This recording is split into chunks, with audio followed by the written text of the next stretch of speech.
myself, and I saw this really horrific experience where she was going to be kidnapped and that she would be held against her will for a period of 3 days. And I saw that. I saw what took place. I saw that she was really, really afraid. She was alone and I thought she was going to be killed. And I just wanted to let her know, okay, focus, you're going to get out of this. It ends up that 2 years later, that was me. I was that girl in that story that I had seen, but I didn't know.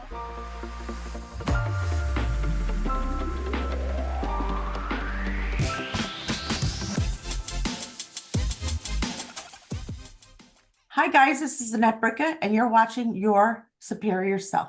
Ooh, I love it. Annette, thank you so much for taking the time. I am truly, truly excited that you're here. I've been listening to a couple of your episodes for like a month now, and we've had a couple of conversations, and we always set them up for like half hours to an hour, and they always go over to like 2 to 3.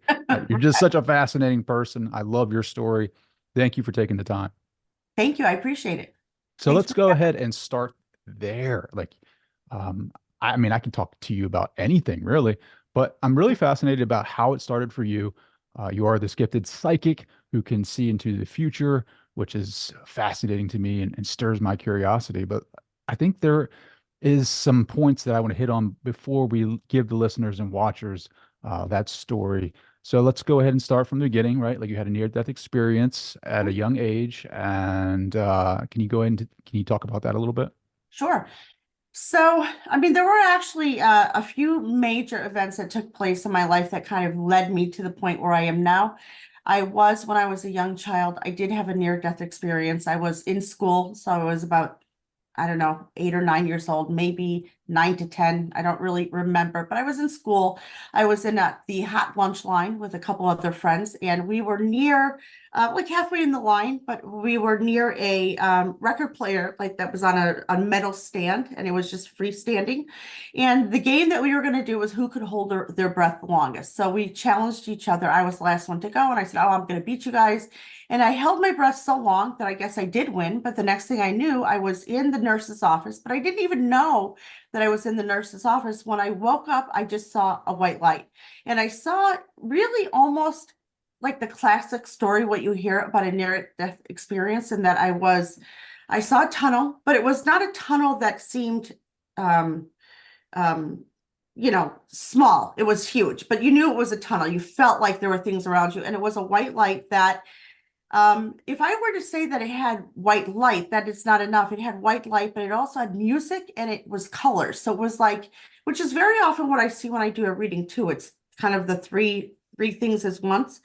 So as I felt like I was walking towards this white light and the colors and the music, but I wasn't physically walking, but I felt myself going towards it. And then, and there was just this enveloping of love, like you felt embraced by it, you felt hugged by it. And I didn't know where I was, but I wasn't afraid. I knew that I wasn't, where I thought I was going to be, but you don't even think about it. And you feel just this completeness, this love. And then I remember seeing like almost like a figure. And I was just told that I had to go. And as I was being told that I was just really opposed to that. Just wanted to stay. And I felt like I was being scooted out, again, but I wasn't walking out. Felt like I was being scooted out and I didn't want that. And I was just being told, nope, now is not the time, you have to go. And then I remember like kind of coming to in the nurse's office, and she was like peering over me, and so were a couple other people. And I kind of came to, and I didn't really know what happened other than this experience. And so, she explained to me what had happened in the lunch line, which I kind of remembered that.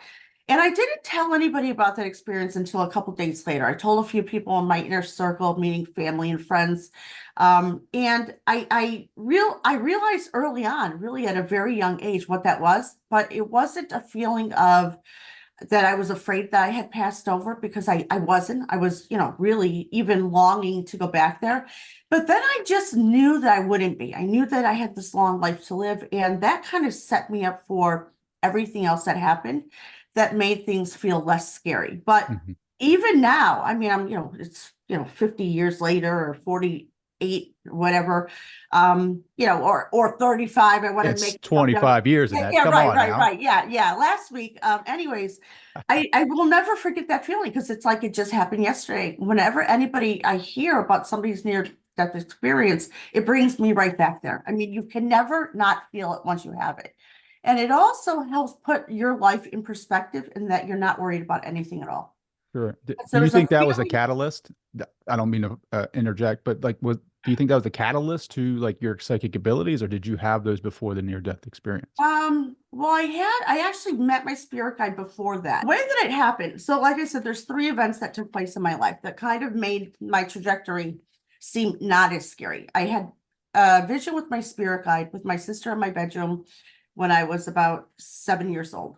That took place. I could explain that. That took place, then the near-death experience, and then after that, I had a vision that I saw like my life as a video going forward and all these major events that would take place. So any one event by itself, I don't know that would have gotten me ready for the life that I was going to live, but all three of them, and I mean, certainly now it seems so profound and so amazing, but now I could see why it had to happen, because had I not had those experiences and been able to set it up for everything that was coming, I mean, I would have been scared. I don't think I would even be alive, actually, to be honest with you. So it all happened for a reason. The three things had to happen, but I have to say the near-death experience, even the takeaway from that at this moment, when I say you cannot ever not feel it, I mean, it is like one of the best gifts I've ever received, because it reminds me of really during challenging times of my own life that there really is something so much bigger. And it's not just, sometimes people say to me, oh, I'm very religious, I'm very spiritual, and that's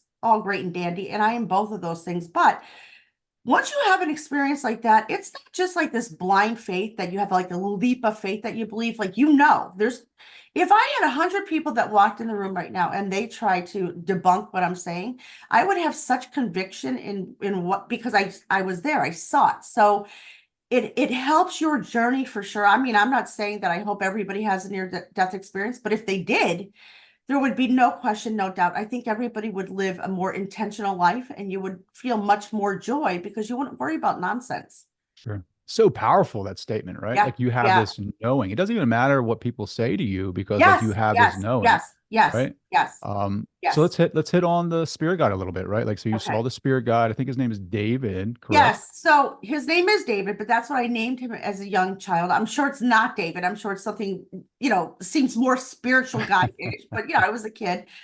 So when I was 7 years old, I shared a bedroom with my sister, and it was in the middle of the night. We had twin beds, and I heard her crying, and I woke up. I was sleeping. I woke up, and she kind of, I don't know if she said something, if she pointed, but she kind of pointed to the direction of the door, because our beds were facing the door. And when I looked at the door, the entire door frame, so if you could imagine how high and how wide, was the impression of a man that was like an outline, almost like I don't know how else to put it, like a hologram almost, but not like a full form, but like a hologram or an outline of a man. But again, the entire size of the door. And he had a tall hat on, and he kind of looked like, I always say he looked like Abraham Lincoln. And I don't know if that's the best description, but that's as a child what I thought, because of the hat, because the hat looked like what Abraham Lincoln would wear. And so when I saw this, I mean, nowadays, or when I think about it now, I think, oh, I should have been really frightened. I wasn't really frightened, but I was frightened for Barbara, my sister, who was really afraid. And I said, just don't look. So she put her head underneath the covers, and I kept looking. I wasn't really afraid. I didn't know what was happening, but I kept making eye contact. Next thing I know, I woke up the next morning. We were eating breakfast, and I didn't, I knew what happened. I didn't know if she knew. And then she brought it up, and she's, was really upset. And I said, oh, I didn't know if you remembered. And she said she did. And, I said, well, it's going to be okay. I didn't, I'm 7. I have no idea what, but I knew it wasn't scary. And I knew it was for me, not for her. But she unfortunately was in the space. I then realized a couple years later that that was my spirit guide. So I believe that my spirit guide came to me because I was going to be almost set up for a chain of events that were going to take place in my life. At the time, I didn't know much about that. I knew I was psychic because as a young child, I would know things that I couldn't know. I would see people in my family. If they were going to pass away, I would see their faces melt. So I knew a lot of things that I couldn't know. I had known some people that were connected to my family that were psychic as well. So I wasn't really unfamiliar with it, and I didn't really care about it. I knew what it was, but I was a kid. I didn't really want to know this. So my spirit guide coming to me was what that was. So I kind of realized that, but I didn't really want to deal with that then. Then I had my near-death experience. And then I think that there was some point slowly after or shortly after that that I realized like something's happening. I felt like that near-death experience, even though I was so young, had to happen for a reason. And then if you fast forward, I was 10 years old. My parents were divorced. I lived in Arizona with my mother and my brother and my sister. And one night, again with Barbara, my poor sister, we were in bunk beds and I was laying there and I was on the bottom bunk and I couldn't sleep, but but I was like kind of like in sleep state, but I was not asleep. I was awake, but my eyes were shut. And I was shown all of a sudden like a video of my life, but I didn't know what I was seeing. I don't know if I thought I was thinking it. I don't know what, but it kind of took over.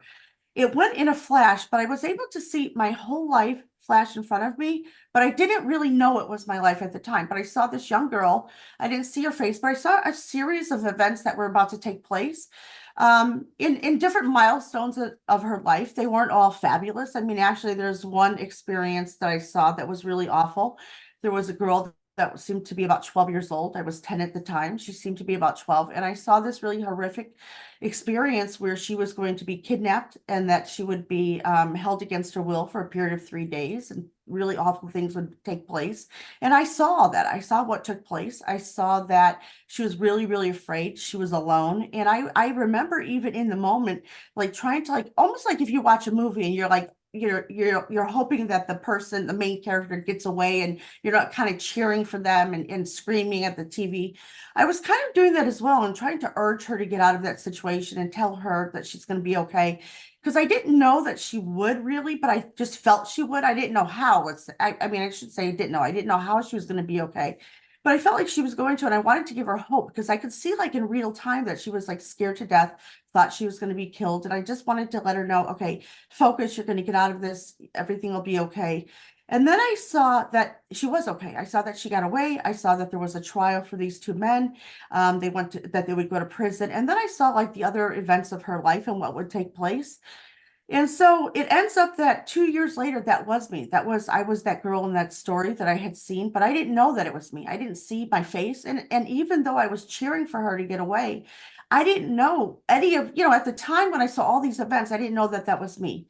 In hindsight now, when I look back on it and I see the three events that took place, the idea of my spirit guide coming, the near-death experience, and then this almost like videotape of my life and all these events that would occur, it's easy for me to say now, but I mean, over the period of years, it was easy to kind of make sense of all of it and understand why I needed to know. But if I had not seen that videotape, and probably the other two events as well, my spirit guide and that near-death experience, I don't know that I would have been able to get myself out of that situation because of how I got away. So I was kidnapped from my bedroom.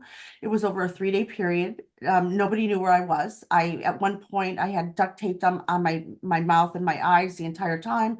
I was in this bedroom of these two guys had kidnapped me, and they were beating me up and doing terrible, horrible things to me. And I remember, I always say there was a Christian radio station in this bedroom that I was in, and I remember hearing it.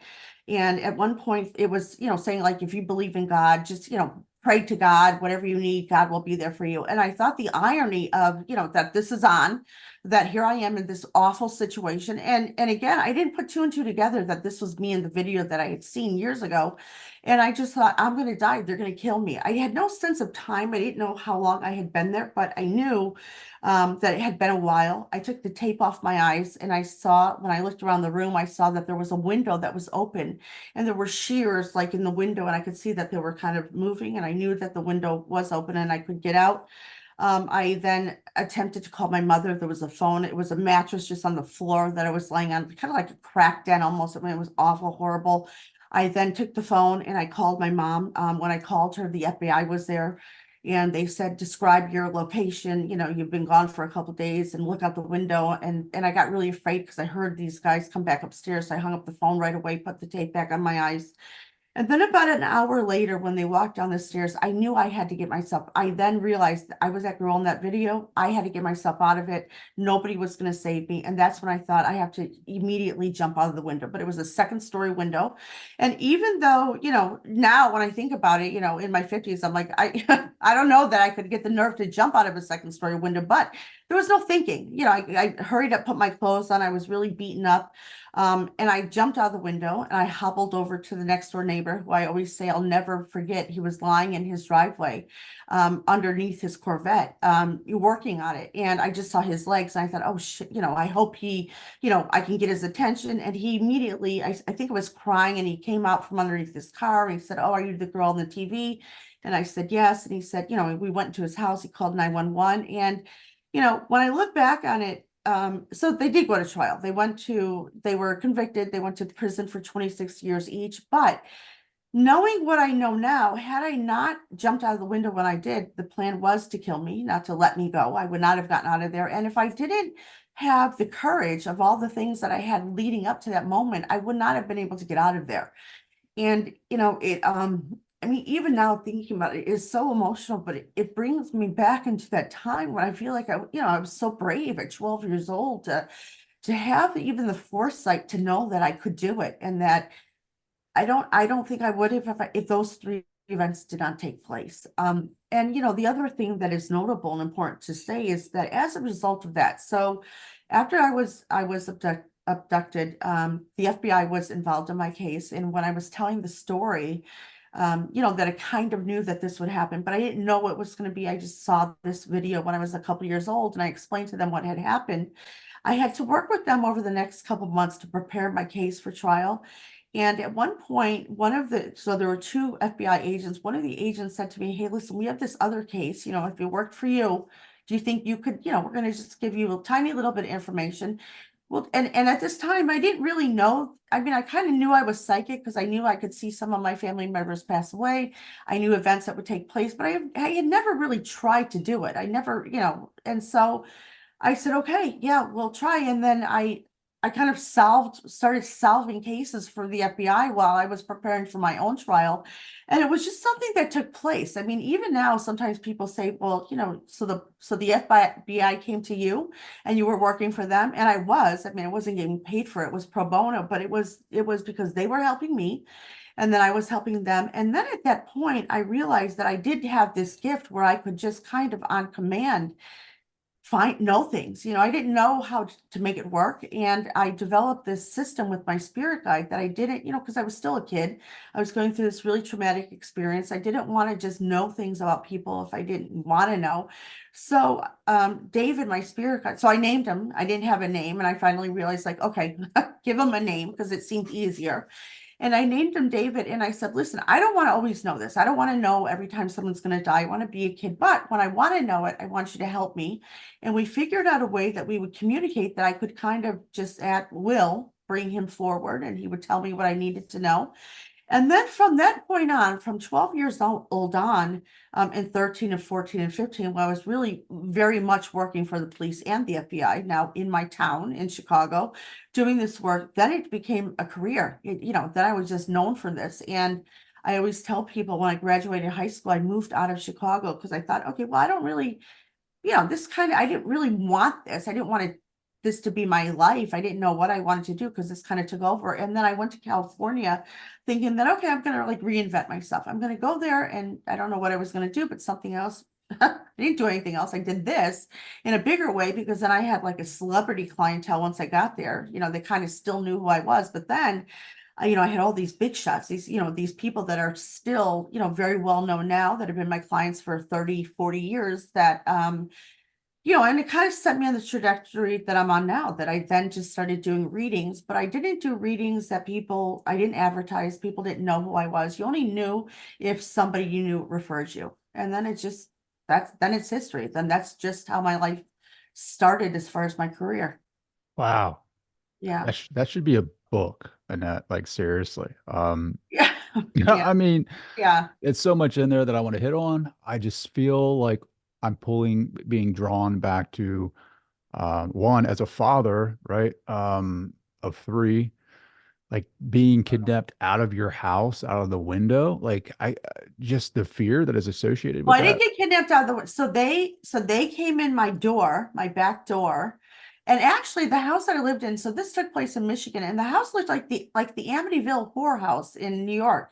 Um, it was, it was like kind of that big story house. I was on the third floor, in a bedroom. And so these two bad guys had to actually pass three levels of people that were sleeping, my family, to get to me. So they knew years later, I found out that they did know who I was. They came particularly for me, but they came in my door, took me. I woke up in the middle of the night and I was sitting up in bed, and there was a guy that was kneeling by my bed, and he had his hand over my mouth and said to me, I'm not going to hurt you. Don't scream or I will kill your family. I want you to go outside to your shed or my garage. And your brother stole my Schwinn bike. My brother Kenny had just had a birthday a couple months before and got this Schwinn bike. And even though I didn't believe it, I knew my brother didn't steal the bike because my grandmother had given it to him as a gift. I knew something bad was happening. So I listened to him. I went downstairs, and he put me in a car and made me lay down in the back seat of the car. And I jumped out 3 days later. I jumped out of that window of the house that they put me in.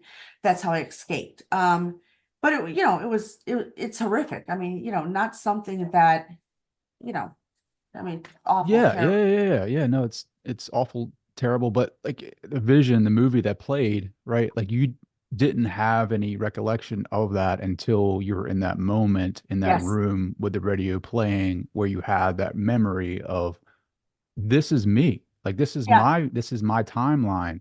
Right. This is me getting ready to escape, and I do escape, and Yes. that's so fascinating to me.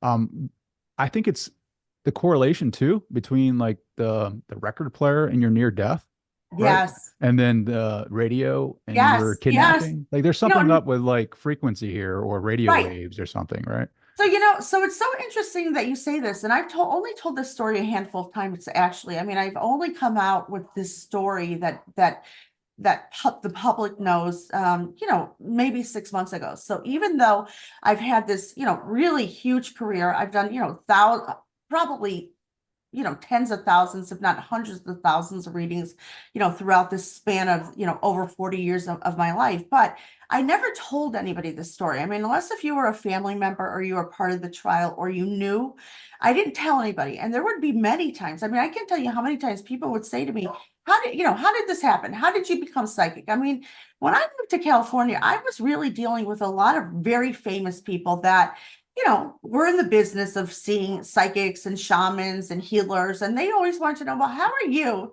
You're 22. How did, what makes you stand apart? And I never wanted to tell anybody.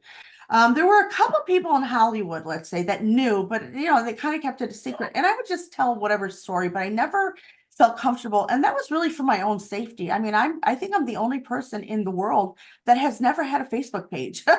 And I mean, I'm in my 50s and I didn't have one because I was afraid, because even though these guys went to jail for 26 years, I knew they would get out at some point. And even though this happened in Michigan and that I had moved from California, I moved to New York. I lived in New York for many years. I live in New Jersey now, but I was always afraid, so I always kept a low key thing. But throughout my readings, one of the things that I tell people is that when people come through from the other side, they absolutely can come through radio waves, anything with, any type of waves, and also water. So, I see how profound it is now that, like you said, that it happened with the radio, the record player that I fell into, and then it came through the radio that I hear, if you love God and Jesus, don't worry. But in the moment, I'm not thinking, oh, connecting all the Yeah, dots. sure. And now you're on a podcast speaking to people about your story. So there's a correlation, right? With that story, right? Like your near death with the record player, your tragic kidnapping with the radio, on the Christianity channel. And now you're on the podcast sharing your story. I think it's such a story of self-empowerment, right? And because there is a fear associated with that. Like you didn't have a Facebook page for a reason. There was a fear, Oh right? yeah. Oh. I didn't. Not only did I not have a Facebook page, I mean, I only so I have a 27-year-old daughter. I only about 4 years ago got an Instagram so I could follow her when she was younger. And then once she found out that I was doing it, she blocked me. So that was my one attempt to have social media, but I didn't do, the things that normal people did. I never did that because even though, okay, so here I am now psychic. I knew that, all these chain of events, I got myself out of this, but I was really afraid. I mean, I can't even stress that enough. I mean, I was But what were you really afraid of, right? well, I was afraid of these bad guys. I was afraid that, so I had bought myself some time. They went to jail for 26 years, but then they get out. When we went to court 6 months later, they were sentenced to 26 years. But I was, a kid. I don't know what I thought 26 years meant. I didn't know if I thought that meant they would serve 26 years or if they'd get off. And so I didn't really pay attention to a timeline, but I knew they would get out at some point. And as a matter of fact, one of them, the older of the two, so one was in his early 20s, the other was 18. The older one had just escaped from a prison in Schenectady, New York, and then went and traveled to Michigan where I was. So he was an escaped convict from prison when he kidnapped me. So knowing, and I didn't know that till after the trial, but a year later, I sat down with my father and I wanted some details. I said, listen, I can't really move on. Why would they pick me? And I needed some questions answered.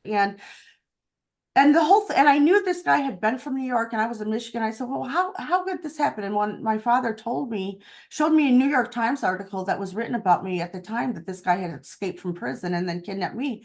And I go, wait, what? He's an escaped convict? I mean, so as all these things were unfolding, I mean, I was really terrified because nowadays you hear about this a lot, but at the time, I mean, it was even a time that when I was on the TV, when the police and the FBI were at my house, when my mom first reported that I was not in my room and that I was missing, and they could tell that I was taken in the middle of the night. They saw that nothing was really disturbed, but I was in my pajamas. So they knew I didn't leave. They knew somebody took me. And there was some evidence in the door, the way the door was left ajar and whatever. And at that time, they didn't show your face on TV as a kid. They didn't tell your name. Nowadays, you hear all that. But back then, 40 years ago, they didn't. So I was really, really afraid. And I was afraid my entire life. And even though I was bold and I was out there and I wanted to, to live my life, you couldn't really. So here I was, kind of like hobnobbing with all these famous people. And it got to a point actually in a few years in California that I decided that, okay, I don't really want my life to be in public because I was really, really still afraid. But then I thought that, I kind of was because I was hanging out around all these famous people that really scared me. And then I thought, all right, I'm going to leave. I'm going to leave California because I didn't know how else to say it. I didn't want to tell anybody my story. I was still kind of really private with that and I felt scared and I didn't know if that was really appropriate. And then that's when I relocated to New York. And then I really kind of did the opposite. I really shied away from everything. I thought if anybody's going to have a reading, you have to be referred by somebody and you have to tell me. So people would call me and say, hey, I know that you're psychic. I want to get a reading. And I would say, who referred you? And they'd say, oh, my cousin. And I'd say, well, who's your cousin? And, a lot of times they don't want to tell you. And I would refuse to do the reading. And they would say, well, what difference does it make? And I said, well, it makes a difference because you're going to come to my house. I have a family. And I didn't want to tell them what had happened to me, but it was like I was the CIA. I was, you had to tell me exactly who referred you. And I did that for many years. And at one point, somebody said to me, maybe you're perhaps not getting as many people as you could because you're, making them go through this third degree. And I said, well, I have more than I could want. I don't need more people. But I did that till about a year ago. I mean, you would have to tell me exactly who referred you. If you said my cousin Tommy, I'd say, Tommy who?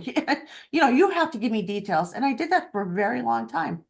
So you're self-sabotaging your success because of the fear, which is totally Yeah, 100% yeah, understandable to yeah. your trauma, And right? the thing is that I guess I was just fortunate because I had so many clients that I didn't need more. Had I been like had a lull in the action, maybe I would have had to rethink it. Because again, like I said, somebody even said to me, don't you think perhaps you're not getting as many people as you could because you're making them go through this whole big, thing? And I said, well, I don't need more people. But I was so afraid that I couldn't think any other way. Sure. So why now, right? Like what is happening in your Well, life to where you're standing up on you know, on your story and supporting um so many people through your FBI investigations. You've helped so many different clients. You talk to your celebrity clients. Like, why now? What's the turning point for you to where you are freely speaking about your experiences? Well, so that's a great question. That's not something that I've really even shared with anybody.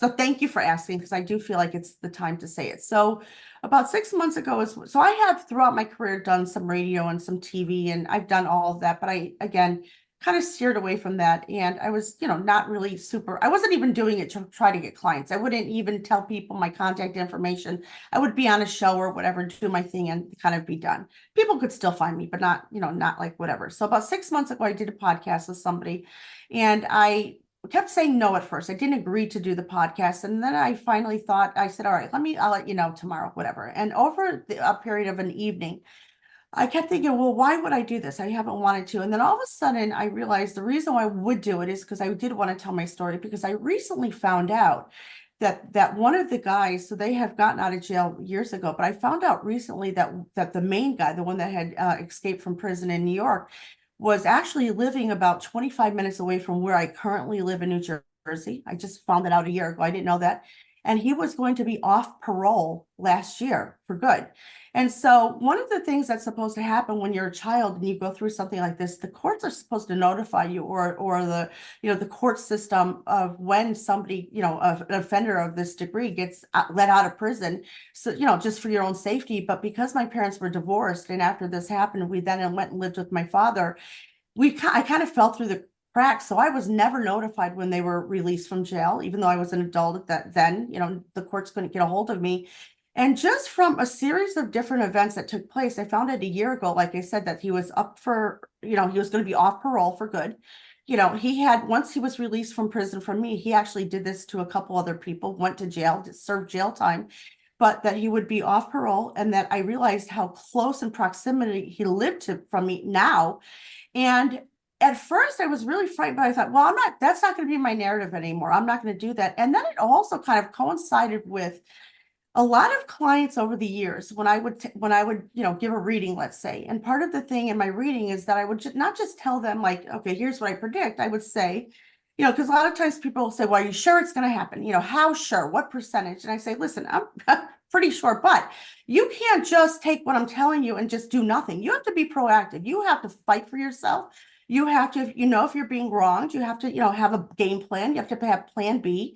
Just like I tell people all the time, if you're looking for a job, you don't wait for the best opportunity. You get your resume updated, you interview with 10 places, and then you ask some hard questions, because you want to make sure you get the best job you can. You are absolutely involved in that process. And I just thought, in talking to clients all the time, and I never really gave the example of myself. And I think that people would think, well, you're the psychic, you have this easy life, it's easy for you to tell me, you don't know what it's like. And so I just thought it felt empowering to take back this, so I was not afraid, because I was really afraid at this moment that I knew this guy would live near me and he was going to be off parole, and and I also heard that he was kind of looking for me. He had actually started to try to sue the system to be able to have access to Facebook and the internet, because as a sex offender, to minors, he was forever banned from the internet. And I thought, oh, he's going to look for me. And I thought, well, I'm not going to do this. I'm not going to live in fear. I've lived this courageous life all these years, and I just owned it. And that's why I did the original podcast. And I also realize now in doing that I'm able to now tell my clients when they're having difficult times, listen, I've been where you've been. I've had really these horrific things happen to me. And, you got to also fight for yourself. Yes, I see these 5 things happening for you, but don't wait for them to happen. Use your common sense, live the life that you want to live, but intentionally and on purpose. And I think that it changes your life experience for sure. Wow, such a Yeah. story of self-empowerment. Thank you so much for sharing Thank this you. with Thank you me. even for asking. I feel honored that you would share this on my Oh, thank platform. you. Thank you. Yeah. There's so many points that we can go to. But I feel, again, I'm feeling pulled more towards the vision, the video, right? And like when you saw that, like when you realized that that was your story, was it just until that age, or was it your entire life? Well, so that's a good, so here's why I think I didn't know it was me. Because when I saw that video, I saw a series of events that would take place for this person.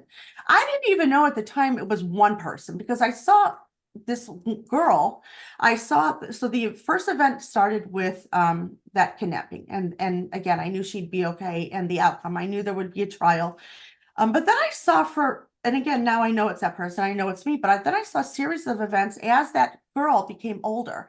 I saw when she was 20, when she was 30, and these milestones in her life that some were really great things happening and some weren't. And so there were a handful of, 7 to 9 different things that have occurred in that person's life. I now know it's me. So again, when I was in that situation, I realized that girl was me. So that's why I jumped out the window, because I knew I had to save myself. So I knew I would be okay. But I realized, I'm only going to be okay because I'm going to jump out the window. No one's going to save me.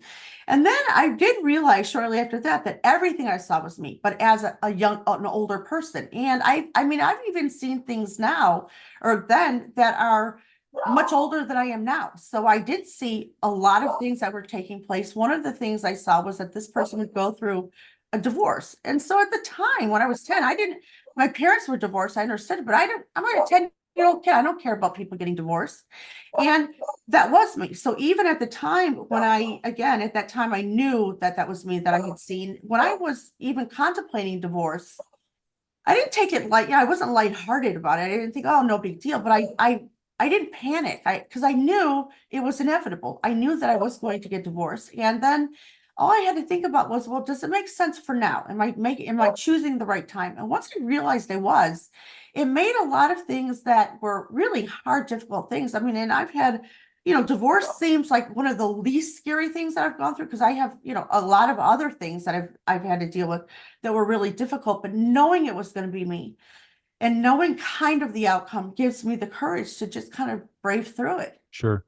So Yeah. what did that teach you about like free will, self-autonomy? Like is it predestined like that this was going I to am happen? so glad you asked that. This is my favorite topic. So I always tell people they have free will, because you do, but I don't believe you have as much free will as people think. So I don't really tell somebody that, because then they feel like that they're going to do the opposite of what I say by being proactive and making, serious, smart choices about your life. So what I believe, and not because, so I was raised Catholic, I still am Catholic, but I don't really follow it. And only because of my spiritual life that I feel is really the way it is. And again, not because I believe it, just because I've been doing it for so many years that I see all these things, that I believe that we all have free will. And I believe that whatever is supposed to happen really does happen, but our own free will can alter the time frame. So for example, my abduction, I don't think that could have been prevented, even if had I known that was me. And by the way, I don't think I was supposed to know it was me. I think I was supposed to know it was me when I was in the situation, because had I really known at the time, let's say, that I saw that video, I would have lived a life of complete fear for 2 years. So I think I was just supposed to know to get out of it. So I do people think people have free will. I think things are mostly predestined. And I think that our free will helps us get out of certain situations or make the most of situations. But I think that mostly we're spiritual beings living a human experience for our soul's perfection. Sure. And between those two dynamic, that is where free will comes in. So we help learn for our soul's perfection. So we don't always constantly go through the same problems over and over, because we're supposed to learn and Hmm. then move on and go to the next thing. Yeah. Absolutely. Can you Yeah. see multiple timelines? Yeah. So it's so hard to describe, because it was later in my life, when I was like in my late 20s, that I realized that was happening. So I kind of realized through readings and when people would come through, and that's really what would happen. So there was a period of time that I would give readings. And then there was a period of time when I went to California that I was like kind of known for as a psychic who was a medium. And, tons of people would come through from the other side. And I didn't even really want to do that. I was kind of afraid of it. I didn't love that. But I was really, kind of got famous for this. And from those readings, I learned that there is no real time, that it is kind of an illusion here, that past, present, and future. And even when I try to talk about it, it seems confusing, because I've just realized it just is. But there is no really past, present, and future. It all exists kind of the same. Um, I don't know if that makes sense to you. Yeah, So, yeah, yeah, yeah, yeah. Well, it's tough, right? Your experience is totally different than mine, so trying to put that into words where I can relate is kind of difficult. right, What right. about different dimensions? Have you seen different dimensions? Yes. And so part of that also has given, so I have two different ways I look at this. Personally, I realize that that makes the most sense, and I have seen other dimensions, and that really gives me a bigger picture of really life, and the feeling that we're all connected. And just because we are human beings and we're here on Earth and we have what we know to be our our existence, doesn't mean that that's all that there is. I know that there's many different dimensions and different galaxies and different people and ways of communication. And we are the least advanced. I don't Really? know, but Have you oh ever yeah, experienced yourself as like a person or individual in that different dimension? yes. Well, Really? no, I don't know if I could say that I've experienced myself being that other, but I've been in another dimension where I have been a part of it. So I don't know that I was actually one of, but from the outside kind of Sure. looking in, but there. And it is something that is indescribable, but again, it's this feeling of totally being interconnected. So I think that once I got the concept of, first it was time, that time was an illusion. And I just kind of understood that. Then once I understood that, and then I saw the different dimensions, then what it does is it takes away any fear you have about dying, because you don't die. I mean, then it was really easy that I was able to, when people would say, well, so and so came through, but I'm scared to death of dying. And if I ever told somebody that they were going to have a serious illness, they would be so afraid, because again, the ultimate idea of dying. And I was never afraid. And they'd say, well, how can you not be afraid? And I said, well, it's because of what I know. It's what I've seen, that once you see it or once you know it, you can't unsee it, but there is so much more. I mean, Yeah, really, really so much more. sure. Have Yeah. you interacted with different beings outside of David? I did. So, again, no one knows this, and I even feel funny saying this. So there was a period of time when I was a kid in my teen years that there was a feeling of like what an alien would feel like. And I kept feeling like I had that experience, like I knew like what an alien spaceship was and like what an alien being was, but I don't know how. I don't know if I just thought I knew, like from a psychic standpoint, but it was just the knowingness I knew. And then and this was going on for like months. I would just know, and I would just like pop into my head. And then there was a time that I went to sleep one evening and I actually experienced it. I actually experienced like, so at first I thought I dreamt it, but then, in my, different state of consciousness when I was awake a few days later, I thought, okay, no, no, I didn't dream, but I experienced it. And it was everything that I knew. But then I realized that this was something that I had experienced before.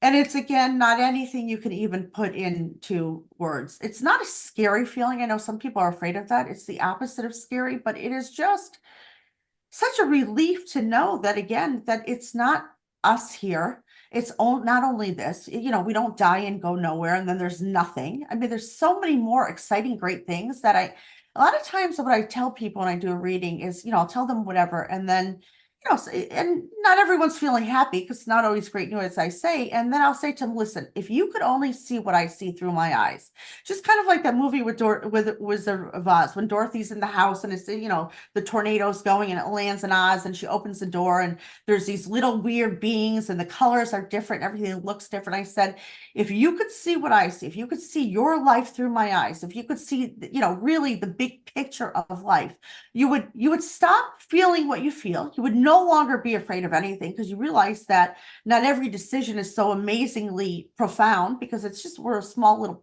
player in this. And there really is so much more. I mean, this is nothing. Just said, man, do you guys know what? I mean, do you see now why I have her on the show? Like, she is just so fascinating. It's funny because Wizard of Oz, right? Like, you can say that story is kind of like similar to a near death, right? Where you have, Yes, you a tornado comes, you go up into the tunnel, right? And you leave Kansas and you go to a different dimension, and now you see colors and right. beings and things outside of your, uh, That you could not even imagine. yes, Color that you exactly. could not, right, convey. And, Right, and then she wakes up, she comes back, she's totally right, changed. So to right. me, I never realized that, right? Right. And she wakes up and it's still black and white when she wakes up, Sure. and right. Yeah. It's like, how do you integrate that experience into this reality, right? Like, how do you take those experiences that you've had up to this point and integrate it, right? Like, it's easy to say, hey guys, we're not ever going to die, but then life catches up to you, and then you're in the mix, you're in the fold, and you forget totally, right? I'm sure that happens to you quite frequently, right? Even though you're a Yeah. psychic and you could see. I've had I've had, for sure. I mean, so even though I'm psychic and I've seen, a chain of events that take place. I mean, I've had a lot of heartache in my life. I've had a lot of really very difficult things. Had periods of time where I didn't have a lot of money. I was a single parent for many years. I was, hustling and killing myself to make it. And so, I haven't always had a charmed life, but I've always felt like I've had a charmed life, and that's a difference. So even though I've had major obstacles, like very much like most people, and I don't want to say worse, but I mean, really very challenging things. It's not like I could ever say, oh, I don't have to worry, I'll get through this. I knew I had to get through this myself. I had to do what I could to get through it, but I knew that there was light at the end of the tunnel. I knew that there was reason to fight for it. And one of the reasons that I feel so strongly about readings and doing readings, because there's been a lot of times throughout my life that I did not want to do this. This has not always been easy. It doesn't always feel great, but because I want to give people hope. I really realize the power in that. And it's not just the one or two things that have happened to me. I do a reading and I focus on that person's life, their experiences going forward. But the whole message that I try to say to them is, listen, you not only can you get through this, let's give you the tools you need to, but here's a little glimpse of what you're waiting for and all the amazing things that are going to happen. And I always tell them there's so much more. And the thing that I believe strongly is that we're here for two reasons. One is our life purpose and one is our soul purpose. Our life purpose is all the human stuff that kind of makes us up who we are in our experiences and the people we interact with and all the obstacles we're going to overcome. And even though we are supposed to overcome them for our soul's perfection, so we can learn from them and move on to get to our soul's perfection, a lot of people don't. A lot of people can't master their human life.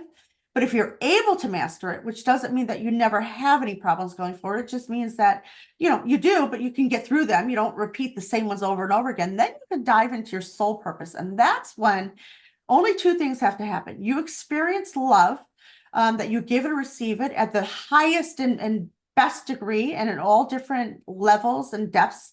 And you give and receive joy in, again, the biggest ways that you can. So then it's just about giving and receiving love and joy on all these different grand levels. That is an absolute game changer. It changes your life. I love that. Yeah. So powerful. Can you see people that are consciously recreating the realities or their storylines, right? Like, Yes. is there like I guess, an indicator of what they're doing, and then how do you get them to that endpoint, right? Like, or how do we, like, we have a conversation with you and say, hey, this is what I am seeing, right? How do we, I guess, manifest that? Well, so when I do a reading with anybody, so I don't have to be in person with you. I can do it with you and, remotely. I can do it in person, but I feel your vibration. So that's really, we're all made up of energy. So it doesn't matter what it is. It doesn't matter if it's, it's an object or a person. We're all energy. And so when somebody is creating or manifesting or vibrating for their higher soul purpose, they vibrate very high. So if you're vibrating very high, you can create change. And you can create change on the Akashic record level, which is the quantum field level, where you're actually, like you said, recreating or creating, your future or anything that you want to happen. So I sense that and see that as a higher vibration. If somebody is in a really difficult point in their life and, a rock bottom, let's say, and they don't know how to manifest certain things, but they want to, I tell them all you have to do is higher, raise your vibration. And it sounds easy, but all it does is really focusing on, like, if you're just going to dumb this down, let's say, all you do is just have to focus on something that makes you feel fabulous and stick with that and pretend like you're going through that thought right now. So you're just feeling fantastic. You can't have two thoughts at one time. So if sometimes, let's say you think about negative things and I say, no, forget that. Let's focus on something that'll make you feel great. And I say, sometimes I use the examples of the lottery. Let's pretend like you won the lottery, but not only did you win it, now think about what you're going to buy with it. How's it going to transform your life? Think about quitting your job. Think about the new house you're going to live in. Think about helping others and just stick with that and just start feeling great. And when you raise your vibration, that's when you can create change in your life. Mm. You hit on the Akashic records. Is there a source of all knowledge of everything that is taking place that you're tapping Yes. into? Is that what that is? Yes. Yes. So that is the blueprint of, again, in the best, easiest way to put it, this blueprint of everything that has been and everything that was and will be.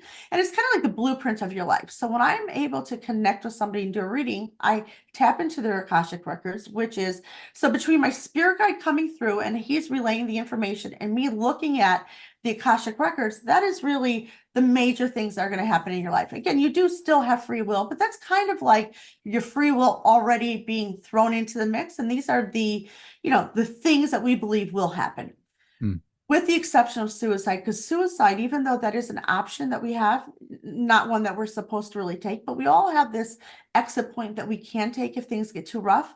That's never in your Akashic Records, because it's not something that is ever figured into the equation, even though you can do it. Wow. Well, speaking to that, right? If you see someone or you see a future of someone that has like a very traumatic end or a traumatic event, how do you personally like cleanse yourself of that energy so that way, or not hold on to that for them? Um, Well, first of all, if I see something really awful for somebody like that, so the thing I don't tell people on the reading is of their own passing. And I even have a lot of people that are terminally ill and they want to know they're passing. I said, well, you already know you're terminally ill. So it's, it's going to happen. So let's just focus on that and do whatever you need to based on that. But I will tell people about other people's passing, but it's never because I think they can prevent it. I never say, well, I'm going to tell you that your Aunt June is going to die in June so that maybe you could intervene and stop it. It's just so that you can, do whatever you need to do. So I don't try to prevent an event that takes place, but I will tell people major things that I see. But I don't worry about like cleansing myself from that energy because I don't feel like it's stuck with me. I feel like it's their stuff. Mhm. I do though, however, before every reading, I do a meditation. I ask that the white light of the Holy Spirit is around me and within me.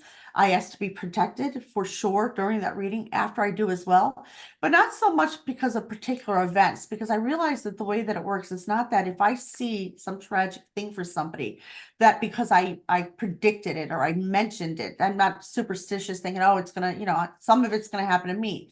I know that that's not really how it works, but I do not want all these thoughts running through my mind. So I do protect myself that way. Sure. So how has your help with the FBI, how have they changed? Has it changed any of the FBI agents that you worked with, right? The people that may have been skeptics or non-believers of your skills and abilities, like how has that personally affected them if they've ever mentioned that? Um, oh, so I feel like I'm gonna be emotional. So you're asking such good questions. I mean, this should be your full-time job. You're really good at this. Yeah, it has affected. I mean, so I've dealt with quite a few different FBI agents over my career now. In the beginning was, these particular two that were on my particular case. And again, we were just trying this out. It was whatever. And most everybody's skeptical. I mean, I think once I started doing it for these two, and then word kind of got around and like to local police departments, what I was able to do, it wasn't really about them not believing it. They just, we never knew if it would continue to work and whatever. But I think it changes everybody because when you're involved in a situation where you are, you're dealing with really evil people and you are part of that story. And again, a lot of times when I do this, I don't find the person alive. I mean, a lot of times they're not alive, and at first that was really hard because I was a kid and I thought, oh, I don't want to be a part of this. I don't want to, help find, dead children or whatever. But then, I realized that is closure for the family. There was reasons for it. So everybody's changed because you are, once you're involved in a family or a person or people that have this horrific thing happening to them, and then you're part of the outcome. And again, it's always a happy outcome because even if somebody is found dead, you give that family closure. And then it's beyond words. I mean, it's so meaningful and so powerful, but then it changes the way you look at everything, the way they look at everything, the way that I look at everything. And every experience also, it's like, if I've done it 10 times and then I do it 100 times and 1,000 times, you're a little different each time. But it also puts you more in the moment. You experience and you appreciate your life and just even the nonsensical things of your life. Your neighbor coming over and refusing to leave because he wants to tell you 5 jokes, or the little things that don't seem really important or monumental are, because those little things in life are the most important things, really, because it's the totality of everything. And it puts you right smack dab in the middle of everything that is meaningful. Wow. Yeah, I always forget that. I always lose that. The little things, right? Just like last night, I took my daughter to the park and we're just walking and having a nice time. And I just, usually I will I might put an earbud in and listen to something, research, and then last night I was like, I'm not doing that. I'm just going to be here, totally present in the moment. And then it hit me like a realization almost of like this is my last like not toddler, but to me she's a toddler, taking her to the park because like all her siblings are older, right? So I need to fully enjoy this moment with her because she's going to grow up and then at some point Right. she's not going to have anything to do with me, right? And She'll have the earbuds in, right? yeah, exactly, Yeah, right. And it's yeah, such a pure moment because like at that age, they're like just this pure consciousness. Like they're yeah, just enjoying, like they're enjoying everything around them, Mother Nature, the moment. They're just fully like immersed into that. And to witness that from my perspective is such a beautiful thing. right. And like I almost get emotional about it because it's like I don't know how many more times of that I have, right, with my kids, just because they're getting older and they're getting wiser. Yeah, yeah, You know, yeah, yeah. Yeah, it's true. It changes your life in a way that you do appreciate everything, the little things and the big things. And it also reminds you that, because even all the, now when I look back, all the difficult things that I've been through, I would not change any of it. Even my abduction, I mean, which is, really honestly terrible and horrific. It made me then serve. It has helped me or put me in a path that I would then help, hundreds of thousands of people in all different periods of their life. And I've had a lot of clients for many, many years. I mean, I haven't, I mean, they've been my clients for 30 years, 10 years, 20 years, whatever. And so I've known, not only have I predicted things, but things have come true, and not all easy, great things, but I've seen how it has affected their life. And I know that if I did not go through something horrible, even though I might have been gifted and been able to have the psychic ability, I don't think I would have chosen this. I was kind of forced to do this based on my own life, but I would not have wanted to do this. I would, because I don't think we're always looking to help somebody else, but I realize that is what I'm here for, and that is why I'm given this gift. Mm. And I relish it now. I'm proud to have it. I'm happy to have it. I still, though, some of my neighbors don't even know what I do for a living. I don't know what they think I do. I said to my husband, they might think I'm doing something illegal because I'm home, all day and people coming in and out, and I had this one annual party every year with a bunch of my neighbors. And even one of my neighbors recently, who was a cop, said, what do you do? And I told him, I said, okay, I would never have guessed that, but I knew it had to be something because I always see people What do coming. they say when you tell them that you're psychic, right? Well, nowadays, it's not a big deal. But I mean, when my daughter was young, so my daughter's 27, when she was young and starting elementary school, she told her teacher that my mom talks to dead people. And I actually got called to the school and, they, wanted to, let me know what my daughter was saying. And I said, well, okay. Actually, and I told them, and so then they just thought that was amazing. But it's, so many years ago it was a different, more difficult conversation, and people, a lot of naysayers, and I didn't advertise it. A lot of people didn't know what I did unless if you knew. And now, a lot of more people are open to it, so it's a lot easier. Sure. Yeah. I think it's fascinating how just we've had so many different conversations. So I'm just, I'm collectively trying to sift through like what really made me curious. And the part where you moved to California and become like a celebrity psychic is fascinating to me because I want to know like, you know, people always put these people or celebrities on a pedestal and look at them and try to image them and say, I want to be like them, right? But I feel like they're asking you the same questions that we are, right? And have the Ask, same insecurities. yeah, that's another great question. Because so probably when I was young, when I first moved there, and I remember there was one particular person, super very, very famous. So I became very good friends with for the last 30 years.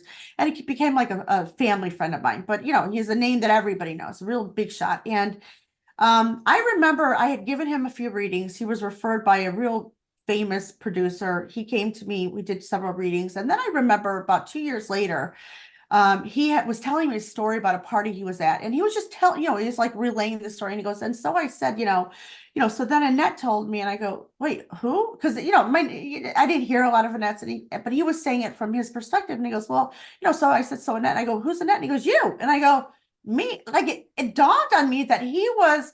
So we were just getting, I wasn't just doing readings. He was then taking me and like in his own life and would tell stories about things that I had predicted.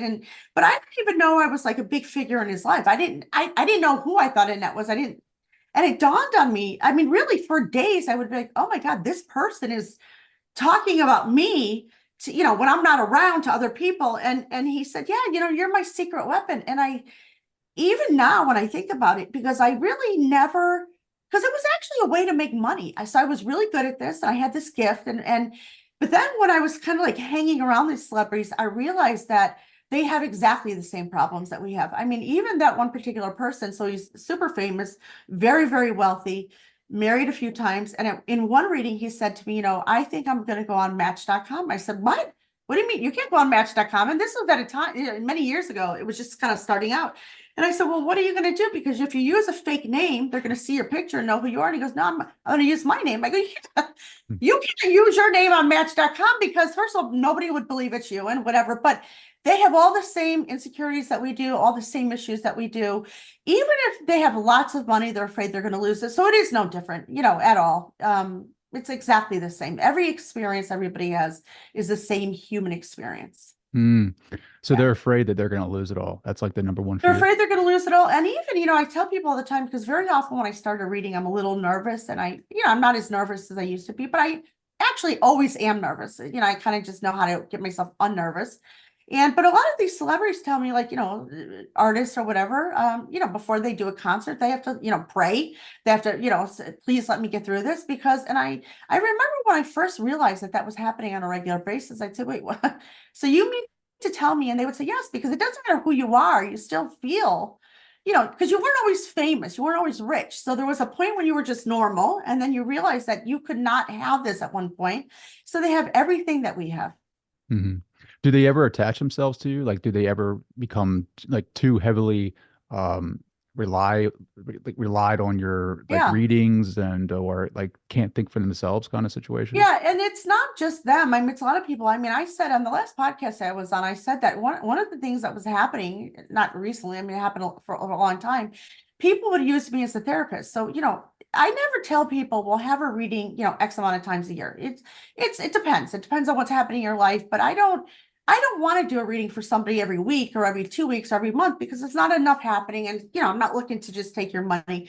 But sometimes they want me to act like a therapist, and I don't do that. I will actually say, no, it's not your highest good, because you also have to do some thinking on your own. You also have to now do the hard work of, even though I'm predicting these things, you also have to live the life so that these things can come to fruition. Hmm. What Yeah. is that? Can you define like our highest good? Like, what does that mean, right? Well, I think it's good the same for everybody. So I think that the whole idea of all of us, so even though, you might have a different life than I do, and you might have different amount of kids than I do, and you live in a different area of the world and whatever, we're all here for our soul's perfection to learn. So before we come into this journey, I believe that we've made a contract, let's say, of the things that we need to learn for our soul's perfection, for our higher good, which is a personal thing, but it's all always kind of the same. But we have to, like, if we have 9 things we have to get through, we have to get through those so we don't keep repeating those same mistakes again. And the highest good is just getting to that soul level purpose where you can then focus on love and joy. So again, it's kind of where you master your human life. So if one of the things that you're supposed to get through this journey is betrayal, let's say that you're constantly getting in relationships where, you think that you guys are on the same page, you have loyalty to that person, you expect it back, but you find that it never works, that at some point you get disappointed in that person that you have all this loyalty to betrays you. And it's kind of a recurring theme in your life. What I tell people is, okay, that is one of your lessons that you have to realize. It doesn't mean that you can be nice to everybody, but realize that, there's certain people that you can put all that time and energy into. And then also, see some kind of cues and clues when you're supposed to pull back and not let yourself be betrayed. And it doesn't mean that person can't interact with you, but you don't have to put all your eggs in one basket in that relationship. And so if you allow that to happen 54 times in your lifetime, you're not learning that. And you may never get to that soul level purpose because you can't master that part. So you're not supposed to keep repeating things over and over again. Sure. Do you ever see like your story like intertwining with your clients? Like you sit down with someone and do a reading or whatever that process looks like, and you see like their Yes. predictions, and you're like, holy crap, hold on, I'm a part of your story. Like, does that Yes, ever happen? yes, yes, yes. And so it's really always bizarre. So I don't ever tell anybody at first because one of the things is I always want to just be like client and psychic or whatever you Sure. call me. And so if I see that, if I see, I know that I'm going to be with this person for a long time, that we're meant to have met and, you know, we got a big picture. I don't really say it very often in the beginning at first, because first I don't want to seem like I'm imposing my will on you. So I just kind of let things unfold.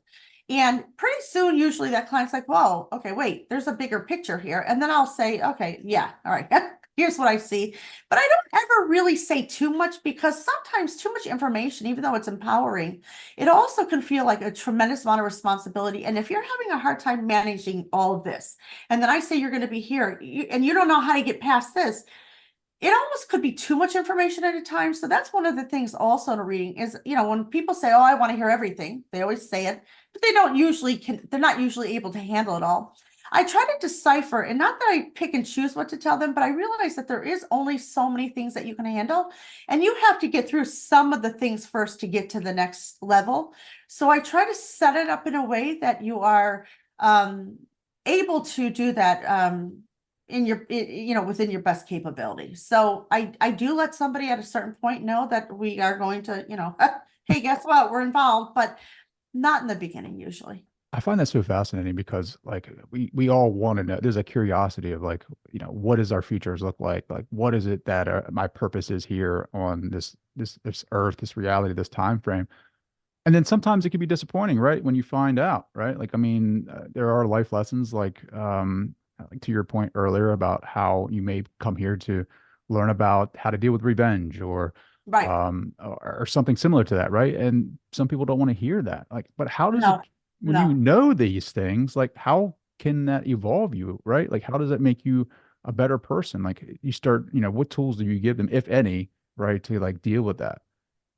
Well, what happens usually when I do a reading is I usually tell them like a series of events that will take place, and perhaps how they'll feel about those events and people that are associated to, but I don't tell them like, okay, this is part of, hey, this is life lesson one. You're supposed revenge or betrayal, whatever. I never ever do that.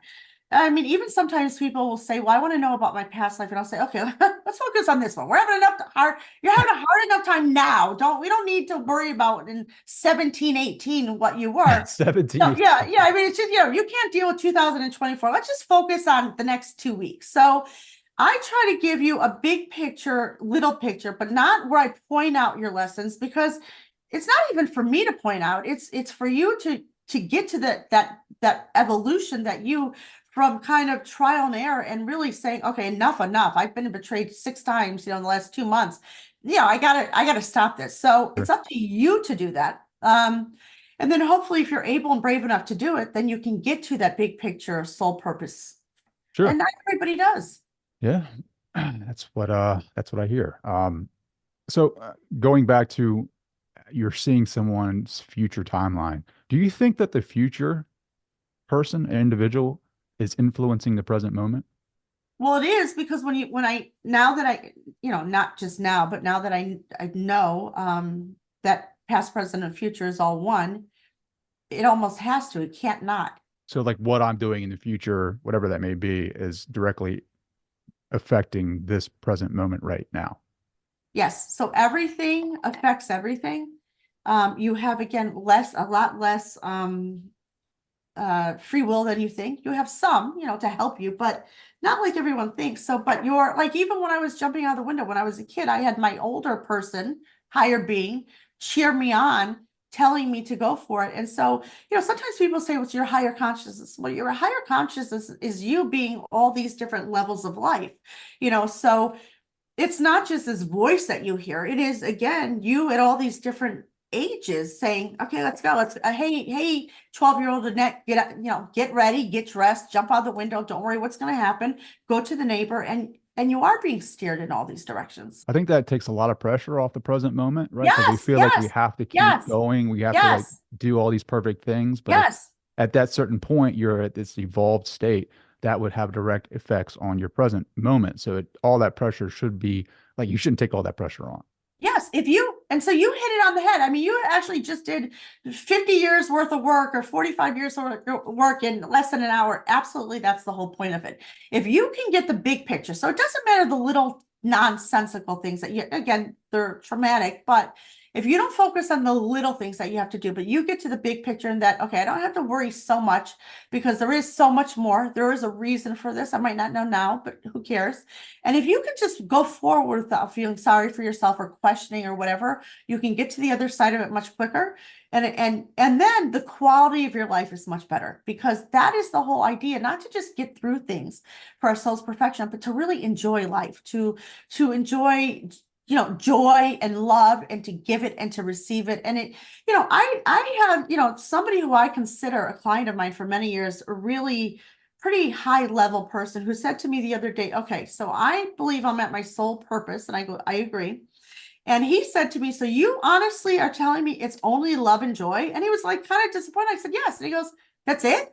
And I said, well, yeah. And he goes, well, had I known, I go, you knew this whole, I've been telling you for many years. And he goes, but now that I'm here, it feels like there's something more. I go, well, let's do this. Why don't you just go love, enjoy yourself to death for a while, and go spread it. And then you come back and see if it's not a big deal. And, a while later, he came back and he said, I get it now, because, when you say it, it seems like that's nothing, but when you're out there doing it and you're affecting everybody's life, because again, you might be at a point where you're at your soul purpose, but the people that you're spreading love and joy to could be at rock bottom, and you're helping people that are not necessarily even close to you, but, strangers, and that affects them, and it changes their life and gives them hope in moments. And then it's synergy at its finest, because then it's a ripple effect to everybody that they deal with. So it does, it's a game changer. I love Yeah. all of that. Yeah. I don't know if we talked about it, but you said your interpretation of free will isn't the same as everyone else's. Can you hit on that a little bit?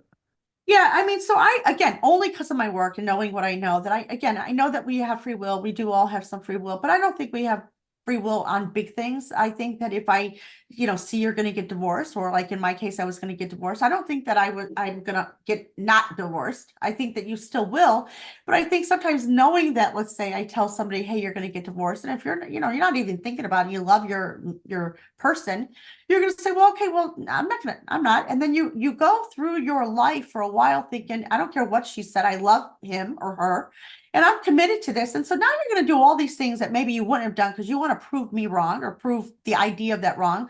So your free will can stretch out this relationship, let's say, because now you're trying so hard, where before you would just go with the flow. But I think ultimately you still will get divorced. So I think that, again, free will is important to know, because then it helps. If we thought we had no free will, for example, I wouldn't have jumped out of that window, because maybe I wouldn't have recognized that I have to also participate in my life. So I think free will is about, again, recognizing that there's participation needed. We're not just thrown into like this video game of life, and things are going to happen. We're going to create what happens. So that is why free will is important, but it's not that it's so important that we alter the entire life for ourselves, because it's not really up to us like that. Oh, wow. Um, you said video game. Do you think this is a video game? I do. I think it is. And, actually, I never thought of that until quite recently. And one of my clients from many years ago, who actually was an author and a screenwriter, and he mentioned it to me, and he was much older than me at the time. And, we became very, very close over many years. And I kept saying, what are you talking about? Now I see exactly what he meant, because it feels very much like that. Yeah. And the video game, right? Like the levels are getting you to love and joy, so that Yes. you can affect others while you're getting to that process, right? And help spread that awareness to others Yes. to help bring Yes. them up as Yes. well. Yes. So it's a multiplayer game. Yes. Yes. And 100%. the more you're aware of that, and the more you allow yourself to spread love and joy and to help others, because that goes in hand. I think we're supposed to serve as much as we can, but serving is different for everybody. I mean, serving doesn't mean you give reading. Serving could be just being kind to your neighbor, so whatever, but service to others. And I think that if we all do that, and on a collective basis, that we do change the world, because it is synergy at its finest. Like the work that you're doing, I mean, you're interviewing, let's say, one person at a time, but you have different messages, but you're connecting with all these people in a much broader way than I can, because I just meet one person, an hour, and you meet, thousands of people, and you spread this. So, you're in service too. And so that you would have to be vibrating very high to be aware of the work that you're doing and the impact that it's going to have on not just everybody individually, but collectively and humanity. No, that's key right there. And I think people, when they hear, oh, the purpose of life is love and joy, people like turn that down or scoff at it because Yes, they don't yes, understand what love is, right? They don't right, understand right, that what true love, we hear it.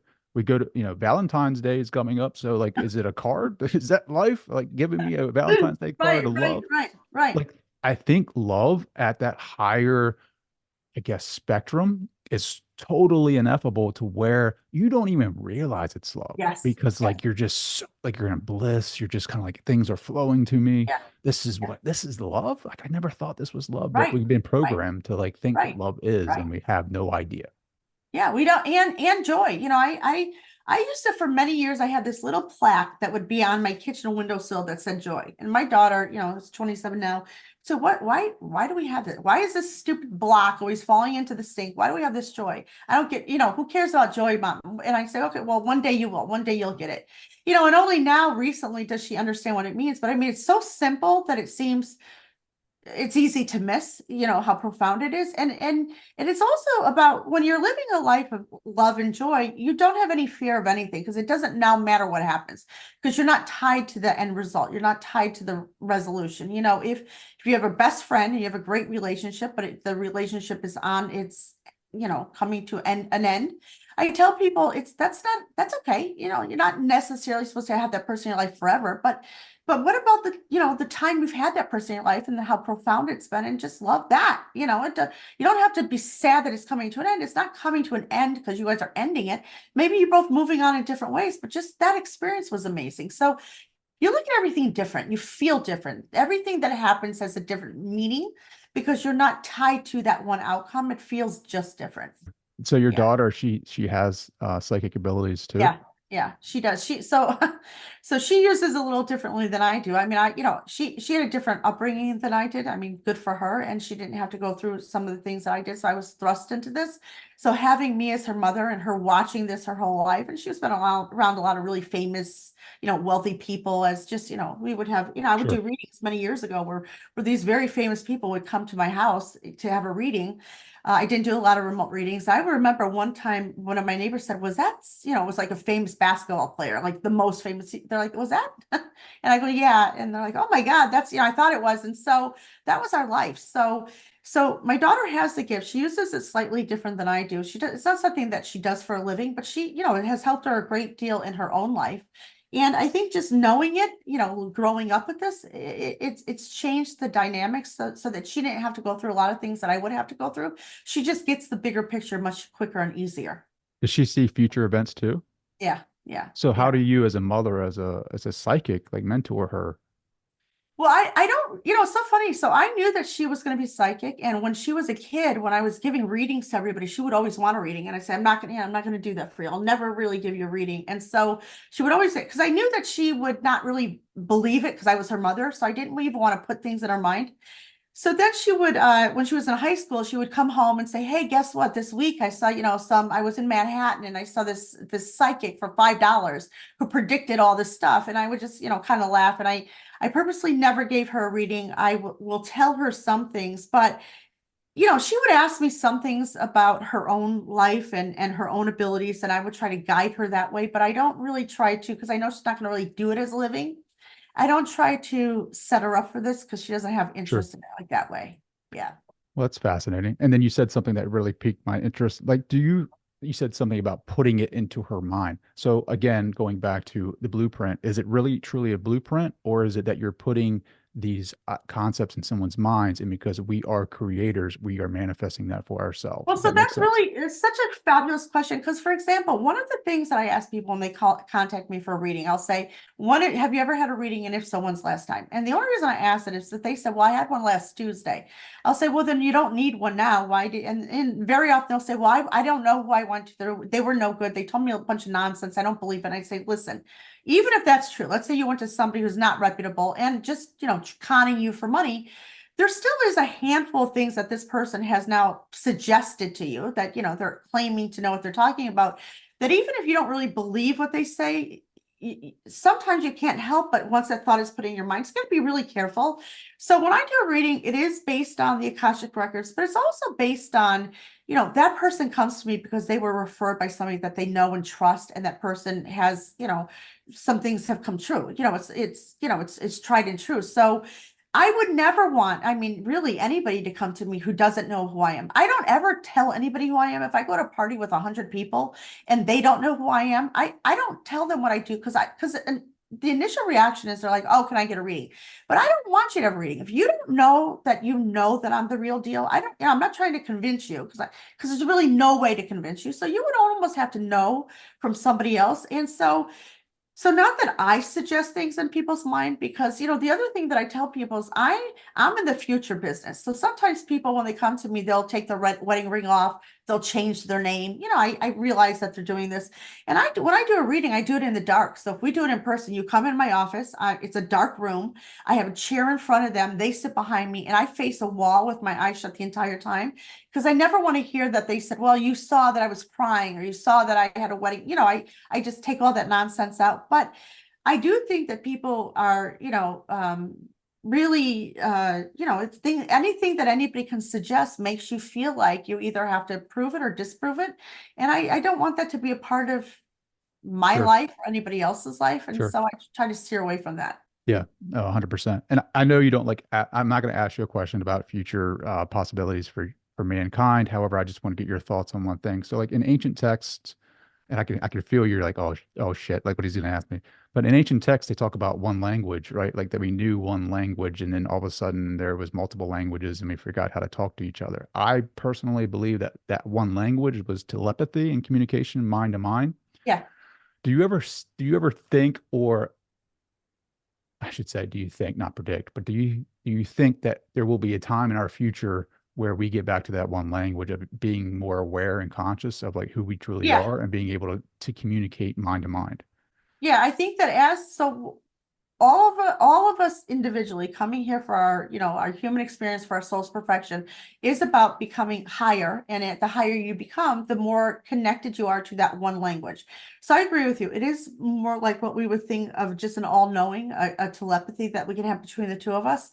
However, it's not just knowing something. So when telepathy happens to me, it's not just a feeling of knowing, because I can also see music. So you would normally hear music, but I could see music, and I could Really? see music as colors. So one of the things that happen when somebody comes through is sometimes people will say, well, I want to know exactly how it's happening, but I can't even explain it, because I don't see it in just the way you see things. I see things in colors. That is a language. So it's not just I see the color orange, so that's orange. It's like it's words to me. So I interpret it differently. So we just know as language as something verbal, that it's a bunch of letters and consonants and everything put together, and vowels, and it makes up whatever we say it is. But so I see colors as a language. I see music as a language. So somebody may come through from the other side and show me music that feels orange to me, but those are words. So I interpret those as words. So I think that what happens is, as we all become higher and more evolved, we all have that ability too, and just the all-knowing ability. So this is why I say that we're so primal right now. That we all think we're so advanced beings, but we're really not, because we have to know everyone's language, learn language, perfect it. If we were, none of this would have to take place. Sure. I got to keep reading that book. What is it called? Love Language for my wife. I got to keep. I Yeah, yeah, can't yeah. wait for that one language to come back out so I can read her Yeah, mind. right, right. Oh, But it's like sometimes when you're with somebody that you're really connected to, and you'll just think each other's thoughts, and you'll go to say something, they'll be like, oh my gosh, I was going to say that. So that's a little example of exactly what we're talking about. So we always think, oh, that's nothing, that what a coincidence that I was sure. just thinking what they were going to say. But that's really on a bigger scale, that can happen all the time. Annette, I love talking to you. I swear I could probably talk to you for a year straight and not get Well, bored whatsoever. you are one of those people that I know we are going to be together for a long time. So I appreciate the opportunity, and I appreciate all the work that you're doing, because your show is so amazing that you have so many different people on, and you're helping raise everyone's consciousness to a higher level on a bigger scale. That is super powerful, and all the work that you're doing, does make a big difference for everybody. And I just want to honor you, right, for coming on the show and using my platform to tell your story and become self-empowered and to share your be an example for others and how you bootstrap yourself to really evolve and to feel the feel the fear, but do it anyway, right? Thank you. It takes a lot of courage to, one, face your fears and take that step. And I just want to take a moment to recognize and honor you for that, Annette. Thank you so much. Thank you. Thank you. I thank you for the safe space because like I said, I've never really said that to anybody. So it, just felt right and perfect with you. And so I appreciate it. Sure. And I know you've got a fresh website. How can people Oh, connect with you? I do have a fresh website. So it's AnnetteBricca.com. Yeah, and that's only something I've done 6 months ago. I mean, I felt compelled to do it, and it's more like a business card than anything. But yeah, yeah. So I've come into this century. Yeah, yeah, yeah. I don't have Net, Facebook still, but so again, I'm the only person sure. I think that doesn't have Facebook. But yeah, Baby steps, baby right, steps. right, right. Annette, thank you so much. You're welcome. Thank you.